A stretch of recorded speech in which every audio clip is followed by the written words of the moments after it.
I was looking at photos of the Empire State Building's construction the other day. Oh, yeah, the guy's dangling off the steel beams. Exactly.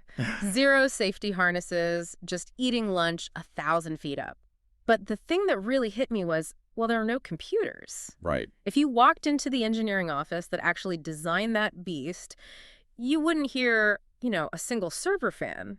No clicking keyboards. Just that rhythmic shh, shh Yeah. sound, which is, it's what some historians call logarithmic silence.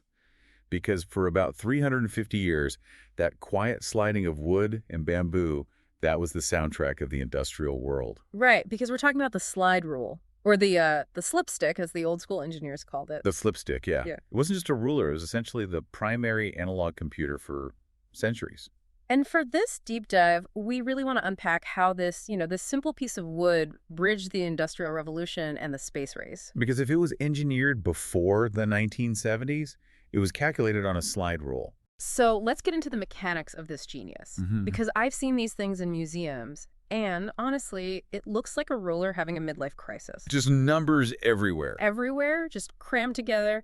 How does sliding a stick actually do math? Well, it's all about logarithms. Yeah. But let's skip the dry textbook definition and just visualize it for a second. Okay, I'm with you. Imagine two rulers, one on top of the other.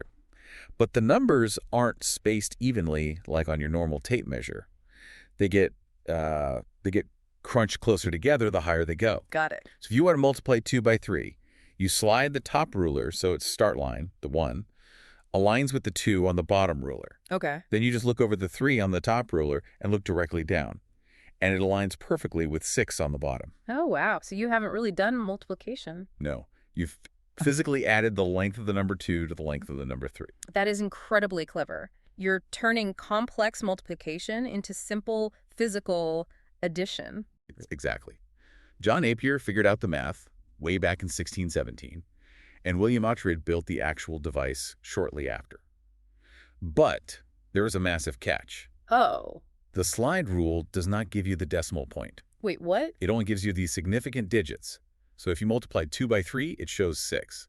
But if you multiply 20 by 30, it still just shows 6. Hang on. So if I mess up the mental math, You could be off by an entire order of magnitude, yes. I could crash a rocket or collapse a bridge by a factor of 10. You absolutely could. You, the human, you are the floating point processor. You have to understand the magnitude of the problem before you even touch the instrument. That sounds terrifying. It forced people to really know what they were doing, though. And people were virtuosos with these things.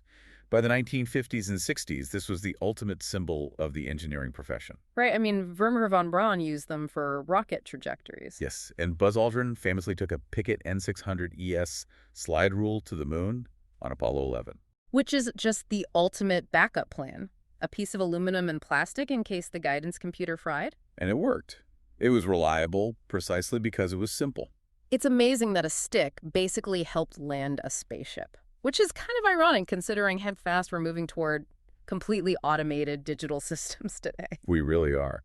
We've moved from manual calculation to intelligent automation, which is actually a perfect segue to our sponsor, Embersilk. Yes, if you are looking to uncover where AI agents could make the most impact for your business or even your personal life, you really need to check them out. Whether you need help with AI training, automation, integration, or software development, Embersilk helps you navigate that shift effortlessly. Seriously, go check them out for all your AI needs at embersilk.com. So, jumping back to the slide rule, you mentioned the user had to track the decimal themselves. That must have totally changed how engineers thought about problems. It did. It fostered this incredible numerical intuition. Because the device is only accurate to about 3 digits, you couldn't just blindly trust a string of numbers. You had to have a feel for the answer. Right, so you wouldn't get an answer like 4.1234556. You'd just get a little past 4.1. Exactly. And that lack of hyper-precision was actually a massive strength. Because it forced them to build in safety margins. Yes. They didn't shave materials down to the microscopic decimal. They built things to last. It made math visual and tangible. And then 1972 happens. The meteor hits. The Silicon Eclipse. Hewlett-Packard releases the HP-35, the very first handheld scientific calculator. And I read that it cost a fortune, like $400 back then. It's $395. That's Yeah. about $3,000 in today's money. But engineers were practically pawning their wedding rings to get one. Wow. It wasn't just a product upgrade. It was an extinction event. Major slide rule manufacturers like Kufel and Esser, they were kings of the industry one minute, and the next, it's just over. It's a little sad in a way. It is, but it's also incredible progress. Digital tools are faster and far more precise.